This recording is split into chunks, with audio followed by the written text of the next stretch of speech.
yang Ki Ageng Kudus sirna dan tidak bisa terbang lagi.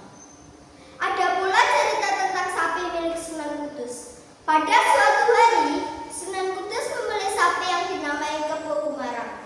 Sapi ini ukurannya sangat besar dan didatangkan langsung dari India. Sapi ini tentu saja menarik perhatian masyarakat karena kandangnya tepat berada di pekarangan rumah yang bisa terlihat dari jalanan. Di masa itu, masyarakat Kota Kudus mayoritas Hindu. Dalam ajaran Hindu, sapi adalah hewan suci karena dianggap sebagai kendaraan yang digunakan oleh para dewa. Dalam tempo singkat, rumah Sunan Kudus pun dibanjiri oleh rakyat, baik yang beragama Islam maupun Hindu. Pada saat itu, Sunan Kudus pun berceramah.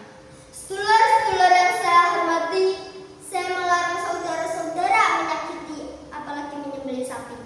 Sebab di waktu kecil, saya hampir mati kehausan lalu seekor sapi datang menyusupi saya. Ujar Sunan Kudus membuka tausiahnya. Mendengar cerita tersebut, para pemeluk Hindu terkagum-kagum. Mereka mengira Sunan Kudus itu titisan Dewa Siwa. Hai, apa mungkin ya dia itu titisan Dewa Siwa? Kata seorang warga. Sunan Kudus pun melanjutkan tausiahnya. Demi rasa hormat saya kepada jenis hewan yang pernah menolong saya melarang penduduk menyakiti atau menyembelih sapi. Selain itu, dalam surat Al-Baqarah ada berarti sapi betina. Pinta Sunan Kudus. Masyarakat semakin tertarik. Bisa ada kisah tentang sapi di dalam kitab suci. Tidak hanya sapi, bentuk masjid yang dibangun oleh Sunan Kudus pun tak jauh bedanya dengan candi-candi milik orang Hindu.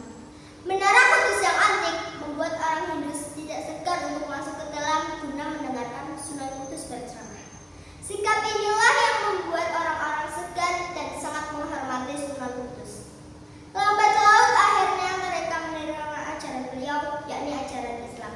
Demikianlah kisah dari Sunan Kudus yang mengajarkan kepada kita bahwa toleransi antar umat beragama itu sangat penting untuk menjaga kedamaian suatu bangsa.